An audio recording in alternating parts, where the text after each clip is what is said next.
show you a little bit of a quick execution of a cut using the Evolution metal cutting saw.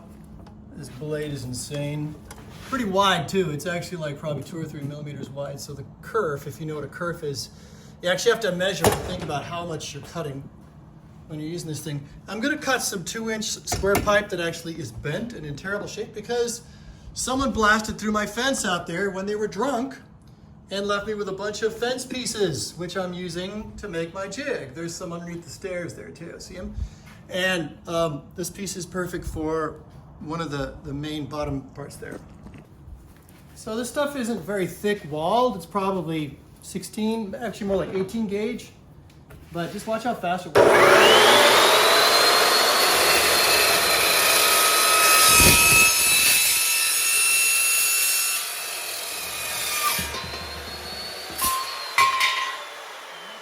See if we can start putting in the rear stay for the jig and the front stay. The front stay is not welded at all. The rear is not, but it is getting close. I just got done grinding down this so that the angle is slightly different so that it'll fit properly. Basically, all I care about is whether or not the exhaust is happy. Then I have to make these jig legs happy with the exhaust and then happy with flat, okay? Basically, is the best way to put it. And right now I see a baby gap in the front here. Oh gosh, I could get away with it. But I'm going to grind off just a teeny smidge.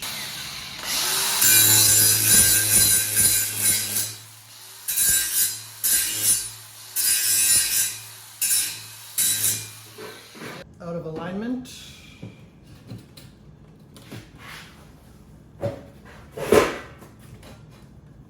Pretty good. It's about as good as my welding ever gets. The next thing I have to do is prep the surface because I can't tack this on because this is powder coat. Put like a big old perimeter with a marker around here. You have to basically clean off all the surface and then line up these guys in the front there so that I can figure out where I want them to be and start sanding this stuff off and then welding it in place. And then you really get into the meat of the potato where you're welding the jig together and saying, this is permanent, this is it. I made just a ton of progress last night. And the funny thing was some of it was during a power outage and I've got a generator out in the back that even when I was welding, it was holding up just fine. And this is all just tack welded together for now because I want to make sure that everything is in line. The other problem is when you lay in a really big hot bead, sometimes it'll pull to that side as it dries. So I got to make sure it's tacked down really pretty well with stitches all over the place before I start honking on it with big welds. And I may not even necessarily weld the holy living hell out of it for that very reason. I don't want it to move much, but it's going to be plenty strong, I think. I need to put basically one big old brace that goes from there to there in order to triangulate the base of it. And then I need to start putting in triangle braces on 2 sides of every leg so that they don't move in space or flex or pull or anything like that. I still have to find a way to put in my 2 little plates with my bolts here and weld a guy underneath here and attach it down here somewhere. And I got to put my 2 guys up here with the clamping things for these pieces and find a way to get them attached here as well. So a lot to do today. Let's get started. Okay, so I'm cutting this fancy piece with like one longer angle on one side and a shorter one on the other to try to fit, you know, this corner and this corner and the art of eyeballing. Look at this. Thunk, and it goes in. Thunk, just like that. Yes, sir. I should be teaching a class on the art of eyeballing. Now here's the God's honest truth. These little angles right here are absolutely not perfect. It shows even more on this side here. But it is close enough for the work of the government, and I'm going to be able to just put welding blobs on there and make that hold still. Okay, that's my story, and I'm sticking to it. Okay, so this thing's kind of tilted up in the air like this, and I'm getting ready to weld this little catch piece that catches these 2 guys here for the 2 front supports, the ones that are towards the driver. And I've kind of cut a little bit of a V shape in there. It's not great, but I'm also figuring out that it's not going to be easy to get in there and weld, like actually in there.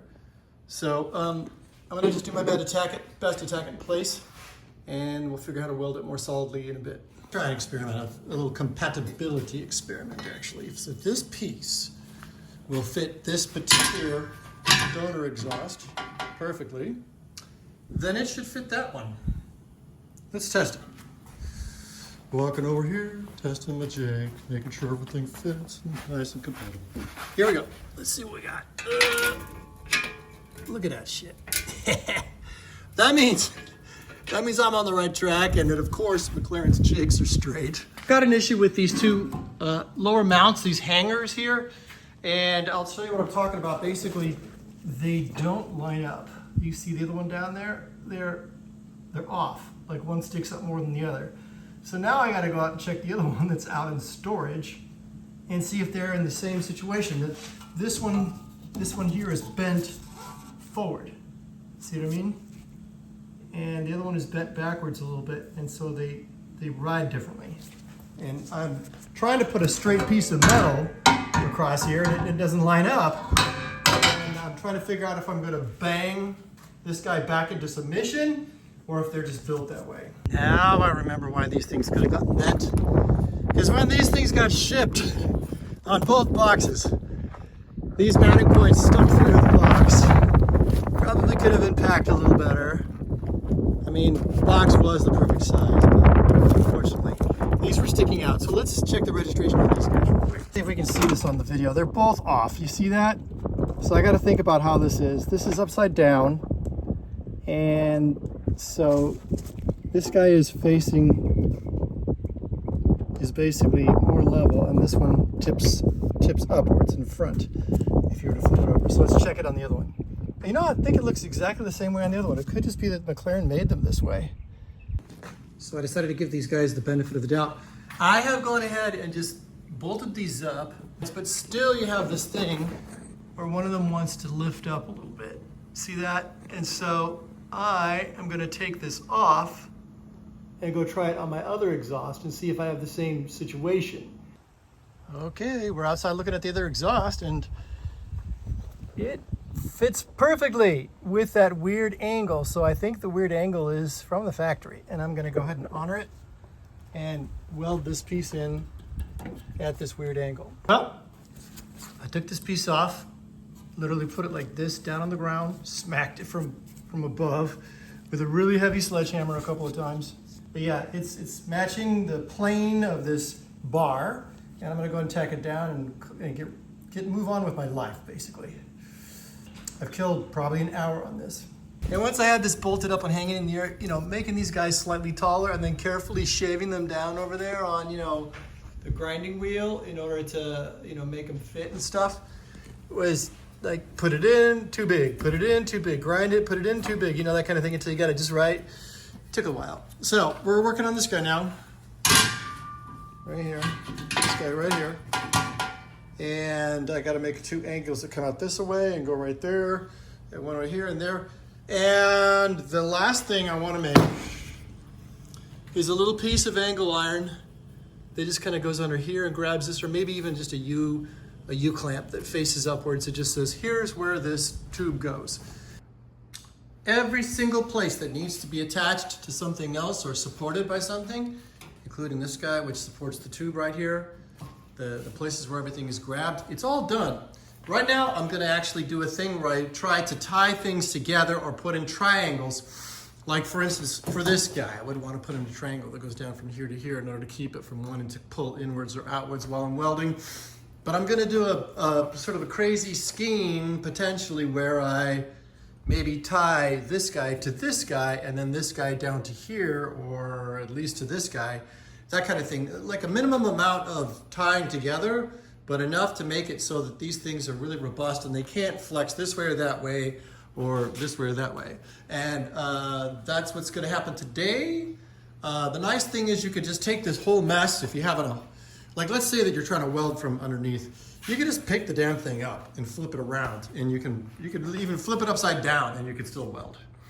So we're just about ready to start welding in all the triangular pieces. Basically, this is them all cut out and like ready to go and sort of in their positions close to where they belong.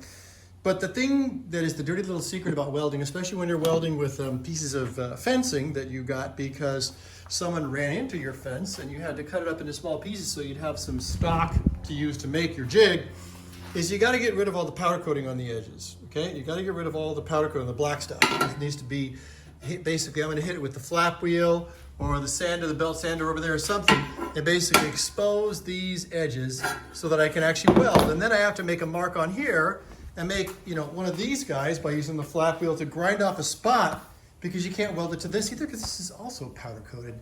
I mean, you would need to do this anyway if it was just regular steel. You have to prep your steel, but it's doubly hard and takes twice as long because everything's powder coated. And some of these pieces, the angles are not exactly perfect because the best angle I can get is a 45.